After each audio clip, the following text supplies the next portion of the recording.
I am Mohammad Usman and आज की इस वीडियो में हम बताएंगे कि ऑस्ट्रेलियन जो स्टूडेंट्स होते हैं जिनके वीज़ाज़ लगते हैं उनको ऑस्ट्रेलिया आने से पहले क्या क्या करना चाहिए।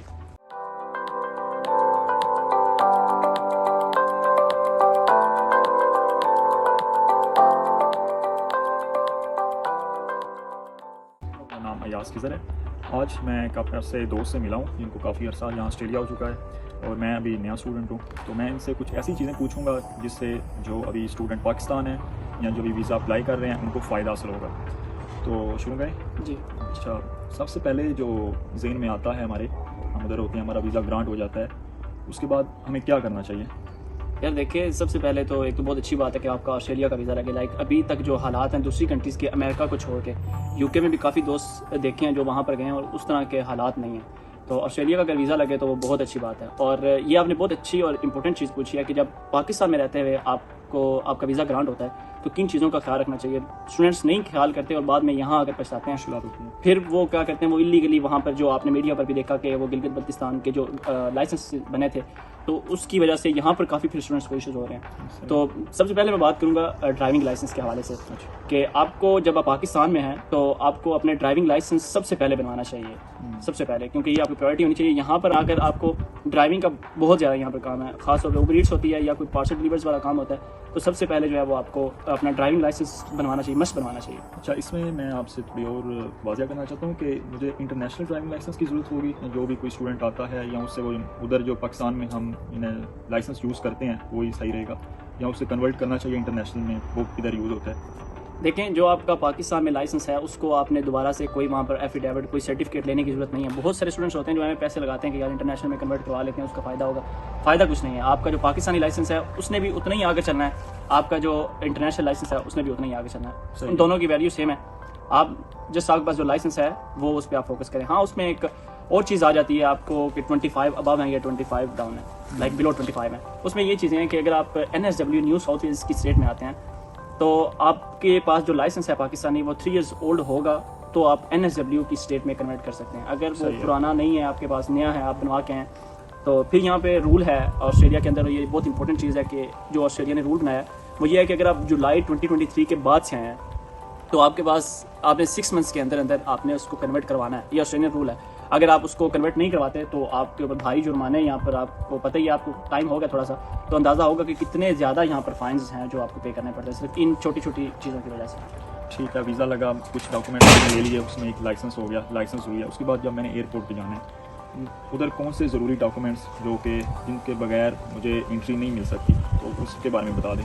यार देखें, लास्ट ईयर क्या हुआ था कि जब जुलाई में न्यू रूल्स आए थे तो उस वक्त इन्होंने बहुत ज़्यादा सख्ती की थी और कुछ स्टूडेंट्स ऐसे भी थे, इवन मेरे अपने नॉलेज में भी थे, मेरे अपने सर्कल में भी कुछ लोग थे जिनके वीज़ा एयरपोर्ट आने के बाद उनके डिपोर्ट हुए थे, उनको डिपोर्ट कर दिया गया था। अच्छा, इश्यूज़ क्या थे? इश्यूज़ ये थे, आपके पास जब आप पाकिस्तान में होते हैं तो पाकिस्तान में होते हुए आपके पास होना चाहिए COE, आपका सर्टिफिकेट ऑफ इनरोलमेंट, जो हर कॉलेज यूनिवर्सिटी आपको देती है।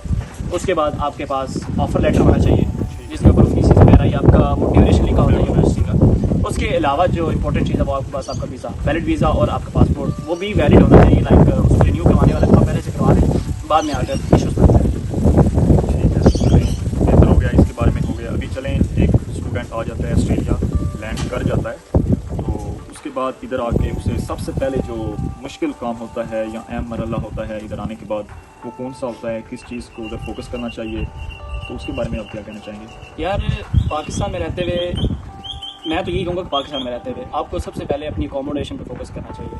अकोमोडेशन अगर आपके पास नहीं है तो यहाँ पर कुछ स्टूडेंट्स ऐसे भी देखे हैं, सुनने में यार मैंने देखा नहीं है, लेकिन वो कुछ रातें जो है वो एयरपोर्ट के राउंड अबाउट भी बस हुए हैं। सिर्फ क्या था कि बस ट्राई जी, उन्होंने पहले ट्राई नहीं की, उन्होंने कुछ ज़्यादा देखा नहीं, बस ठीक है जी वीज़ा लग गया तो वो यहाँ आ गए। जबकि ये सबसे पहली आपकी जो ऑस्ट्रेलिया आने से पहले है ड्राइविंग लाइसेंस वगैरह वो तो डॉक्यूमेंटेशन है, लेकिन आपने अकोमोडेशन तो ज़ाहिर आपने देखनी है कि आपने जाना कहाँ पर है। सही है। तो अकोमोडेशन के हवाले से मैं ये कहूँगा कि अगर आपका दोस्त हो, आप सेंट्रल पंजाब से हैं तो आपके बहुत ज़्यादा दोस्त होंगे, कहीं ना कहीं से आपको कुछ मिल जाता है। लेकिन अगर आपके पास नहीं है तो फेसबुक के ऊपर मार्केट प्लेस है, उसमें लाइक पाकिस्तान में अगर स्टूडेंट्स हैं या जिधर भी हैं वो अगर मार्केट प्लेस वहाँ पे इतना रुझान नहीं है, लेकिन अगर वो उसको चेक करेंगे तो वहाँ पर वो पाकिस्तान से रिलेटेड भी चीज़ें आ रही होती हैं, जैसे OLX है। तो इसी तरह यहाँ पर भी ऑस्ट्रेलिया में मार्केट प्लेस बहुत ज़्यादा चलता है, लाइक बहुत ज़्यादा लोग वहाँ से चीज़ें बाय करते हैं, तो आपको वहाँ सर्च करना चाहिए, वहाँ से आपको अकोमोडेशन मिल जाती है। सही है जी ठीक है। उसके बाद अकोमोडेशन में कुछ मार्केट प्लेस पे फ्रॉड चीज़ें भी मिलती हैं, तो क्या उस पर भरोसा कर लेना चाहिए? हर एक कार कोई भी मिल रहा है या हर एक रेंटल जो है उससे बात कर लेनी चाहिए, या उसमें कौन सी चीज़ें मद्देनज़र रखनी चाहिए?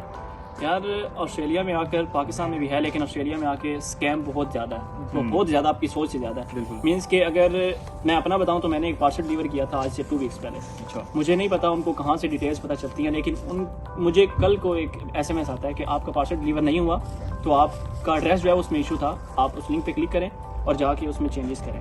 होता क्या है, आप लिंक के ऊपर क्लिक करते हो, आप एक किस्म की एक्सेस दे देते हो उसको मोबाइल की, यहाँ तक चीज़ें हैं। तो उसमें फिर यह है कि यहाँ पर अर्निंग बहुत मुश्किल है, और इस तरह का फ्रॉड हो जाए तो बंदा संभलते हुए बहुत टाइम लगे। के हवाले से मैं कहूँगा कि बहुत अच्छे से, बहुत ध्यान से देख के अकोमोडेशन बाय करना है। आपने 2 वीक्स का बॉन्ड दे के आना है, और यहाँ पर जो रेंट है वो अराउंड अबाउट 200-250 के अराउंड अबाउट यहाँ पे आपको मिलेगा शुरू पर वीक पर मंथ? ना सॉरी, पर वीक। अच्छा। ये ऑस्ट्रेलिया में हर चीज़ जो है वो पर वीक चलती है। इवन आपकी गाड़ी के रेंट हैं, आपने कुछ भी देना है वो पर वीक है। तो आपने वहाँ से 2 वीक्स का बॉन्ड दे के आना, जो सिक्योरिटी का जाती है, और बाकी आई थिंक 1 या 2 वीक का जो है वो अपने साथ रेंट भी दे के फिर यहाँ पर आना है आपने। सही है। चलें, कुछ काफ़ी चीज़ें कवर हो गई हैं। उसके बाद अकोमोडेशन मिल गई, उसके बाद जैसे हमने प्लान किया वो हमने स्टडी करनी है। हम एक स्टूडेंट है, वो आया है, कॉलेज यूनिवर्सिटी जा रहा है, उसके साथ उसे अर्निंग के लिए कुछ ना कुछ तो करना होगा, अपनी फीसें देनी है, फैमिली को सपोर्ट भी करना पड़ सकता है, तो ये तो हर एक स्टूडेंट डिपेंड करता है। तो उस हिसाब से मतलब कौन सा इजी मेथड है अर्निंग का, जिससे आपकी स्टडी भी ज़्यादा उधर भी बर्डन ना हो, अर्निंग भी ज़्यादा इशू ना बने, मतलब आप मेंटेन रखें दोनों चीज़ों को।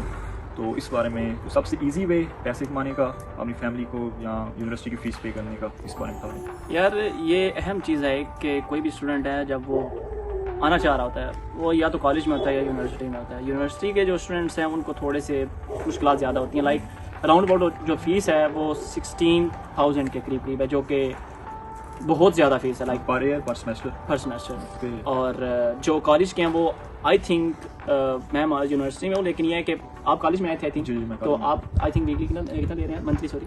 तकरीबन हम टर्म के हिसाब से पे करते हैं।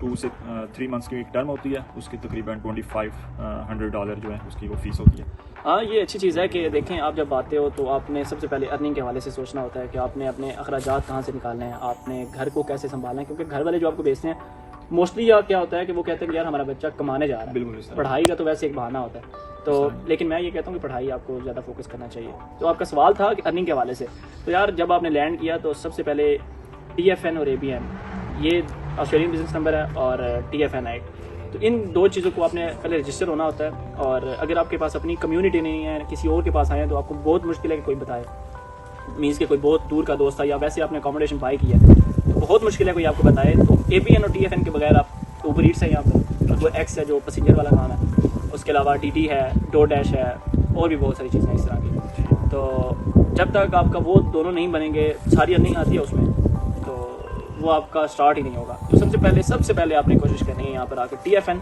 और ABN बनाना। वो कोशिश करें बेशक यूट्यूब से हेल्प लेकर बनाए या किसी दोस्त की हेल्प लेकर। चलें ठीक है। बाकी जो अर्निंग है ऊबर किस तरह उसका अकाउंट बनाना है, या उसके अलावा और कौन से प्लेटफॉर्म्स हैं जिनसे हम पैसे कमा सकते हैं, वो इंशाल्लाह एक अलग वीडियो में डिटेल के साथ हम बता देंगे। मेन था जो फर्स्ट स्टेप कौन सा है, उसमें यही है कि आपने ABN बनाना है, TFN के लिए अप्लाई करना है, उससे आप ऑस्ट्रेलियन गवर्नमेंट में रजिस्टर हो जाएंगे। तो यही थी आज की कुछ अहम चीज़ें जो सबसे पहले हम सोच आती है वहाँ पाकिस्तान भी, या स्टूडेंट यहाँ आके जो सोचता है, जो मेन चीज़ें यही होती हैं। तो इसके अलावा कुछ नेक्स्ट आपने जो भी पूछना होगा इंशाल्लाह वो नेक्स्ट